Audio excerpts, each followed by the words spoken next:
Have I shocked you, little dove? Tears aren't a woman's only weapon. The best one's between your legs. Learn how to use it. Drink.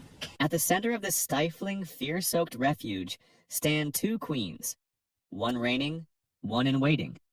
Cersei Lannister, the proud, powerful queen regent, now reduced to a spectator, numbing her terror and rage with goblet after goblet of wine. And Sansa Stark, the captive northern princess, clinging desperately to the tattered remnants of her childhood dreams, seeking solace in prayer and the performance of courtly grace. To understand the depth of Cersei's cynicism and the impact of her words on Sansa, we must first appreciate the environment where the psychological duel takes place. As always, we need some context. Maegor's Holdfast is meant to be the safest place in the Red Keep, a fortress within a fortress. But tonight it feels more like a beautifully decorated tomb. The highborn ladies are gathered, dressed in their finery, attempting to maintain an air of normalcy, while the sounds of battle echo outside. Yet the fear is palpable. They are trapped, utterly dependent on the men fighting and perhaps dying just beyond the walls. Cersei Lannister, ostensibly their protector and hostess, embodies this tension. She is the Queen Regent, a woman who wields immense political power, yet here she is, confined, unable to influence the battle's outcome. Into this volatile mix steps Sansa Stark. Still a hostage, still clinging to the belief that courtesy and prayer are her best defenses, she tries to navigate the terrifying reality through the lens of the fairy tale worldview she learned from songs and stories. She believes in heroes, in divine mercy, and in the power of love. Concepts that are about to be systematically destroyed by the drunken, terrified queen. The interaction begins with Cersei summoning Sansa. Sansa, you look pale, child. Is your red flower still blooming? Yes. Fitting, isn't it? The men will bleed out there and you will bleed in here. Cersei immediately draws a stark, visceral parallel between the violence of the battlefield and the biological reality of womanhood. She reduces both war and menstruation to bleeding, stripping away any notion of glory or sanctity. She forces wine on Sansa, dismissing her polite refusal. This small act establishes Cersei's dominance and foreshadows the harsh lessons to come. Sansa must drink, must partake in Cersei's cynical communion. Sansa then notices the imposing, silent figure of Ser Ilyn Payne, the king's justice, the man who executed her father. He's here to defend us. When the Axis smash down those doors, you may be glad to have him. Cersei offers a flimsy, pragmatic explanation. Ilyn Payne is loyal muscle, while simultaneously undermining the very idea of loyalty, suggesting the paid guards will desert. This duality, and offering a surface reason while hinting at a darker truth, is classic Cersei. She then immediately demonstrates the real purpose of fear and governance. When a guard reports catching servants trying to flee, Cersei's order is swift and brutal. As the sounds of battle presumably intensify, Sansa instinctively turns to her faith, the bedrock of her fairy tale worldview. What are you doing? Praying. You're perfect, aren't you? Praying. What are you praying for? For the gods to have mercy on us all.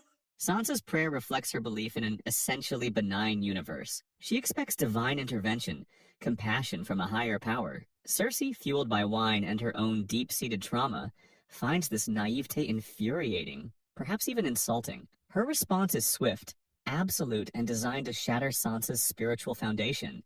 Joffrey is Oh, mine. shut up, you little fool. Praying to the gods to have mercy on us all.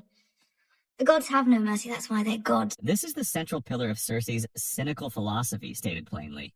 She immediately follows it by grounding this belief in her own childhood trauma, recounting the story of praying for her mother's return after her death. My father told me that when he caught me praying. My mother had just died, you see.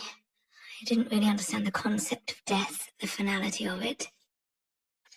I thought that if I prayed very, very hard, the gods would return my mother to me. This anecdote is crucial. It reveals that Cersei's cynicism isn't arbitrary. It's a learned response to profound loss and unanswered prayers. Her father, Tywin, taught her this harsh lesson, shaping her view of the divine not as benevolent protectors, but as indifferent, powerful forces. By sharing this traumatic memory, Cersei isn't just expressing a differing opinion. She's performing a kind of psychological surgery, attempting to excise Sansa's hope and replace it with her own hardened realism. It's a brutal act of trauma transfer, fueled by her own hyper-aroused state. Having demolished Sansa's faith, Cersei moves on to dismantle her understanding of womanhood, love, and power. She continues forcing wine on Sansa, intensifying the girl's disorientation and vulnerability. Cersei then voices her own frustration at her confinement, reiterating her wish to be a man on the battlefield. This sense of powerlessness fuels the next phase of her cynical instruction. Have I shocked you, little dove? Tears aren't a woman's only weapon. The best one's between your legs. Learn how to use it. This statement is the cynical culmination of Cersei's life experience. It reduces a woman's value and power to her sexuality, a transactional tool for survival. This reflects the harsh historical reality faced by many highborn women whose marriages were political transactions and whose primary value lay in producing heirs. Cersei sees her own life through this lens. Taught to smile and sing and please, she is attempting to shatter Sansa's romantic idealization of love and marriage, replacing it with the crude mechanics of power as she understands it. She immediately follows this with a stark warning about the reality of a sacked city, forcing Sansa to confront the visceral horror that awaits them if the battle is lost. If the city falls, these fine women should be in for a bit of a rape. Half of them will have bastards in their bellies come the morning.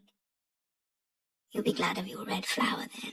This is the final, brutal shattering of Sansa's fairy tale worldview. Cersei forces her to confront the raw, terrifying reality of sexual violence, stripping away the protective layers of courtesy and chivalry that Sansa uses as her armor.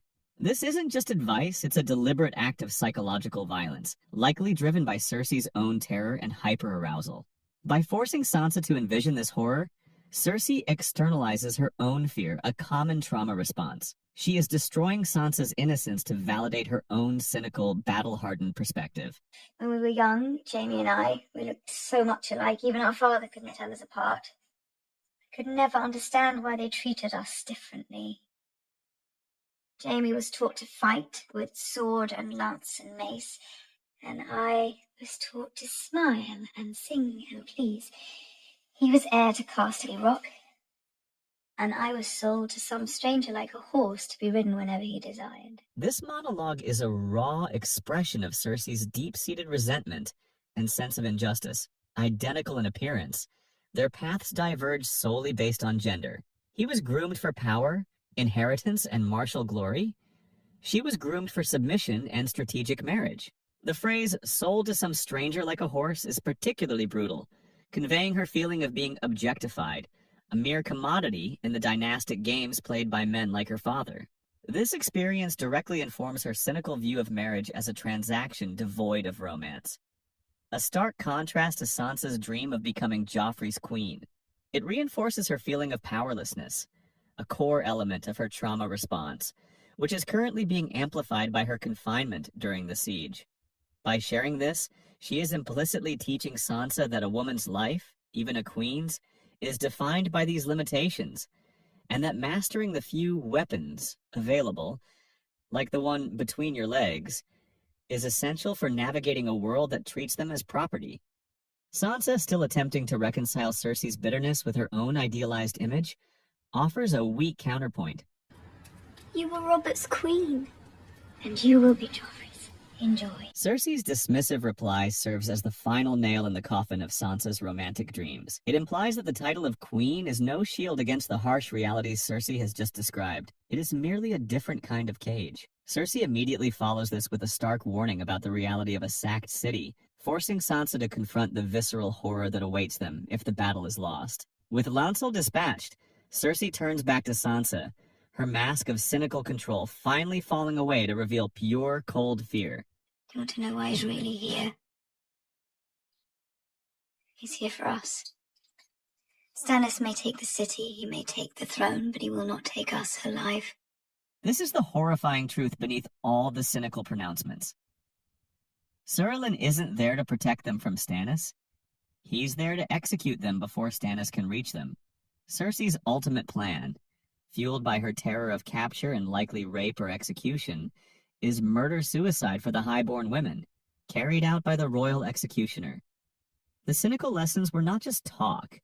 They were the prelude to a final, desperate act born of utter powerlessness. The scenes in Maegor's Holdfast are a harrowing psychological crucible. Cersei, stripped of her agency and drowning her fear in wine, becomes a conduit for brutal, trauma-informed wisdom. She weaponizes her own pain and cynicism to systematically dismantle Sansa Stark's naive worldview. She attacks Sansa's faith, revealing a universe devoid of divine mercy. She mocks her romantic ideals, reducing love to weakness and a woman's power to her sexuality. And finally, she forces her to confront the raw, terrifying reality of violence, rape, and death. Sansa enters the Holdfast clinging to courtesy and prayer as her armor. She leaves having been told that her only true weapon lies between her legs, and that her only guaranteed protection is a swift execution before the enemy arrives. Cersei, in her traumatized state, believes she is arming Sansa for the real world, but in doing so, she shatters the girl's inner map, replacing the hope of the fairy tale with the cold, hard certainty of the nightmare. The little dove is being forcibly remade in the Queen's own cynical, damaged image. The battle outside may determine who sits the Iron Throne, but the battle inside Maegor's Holdfast determines the death of innocence.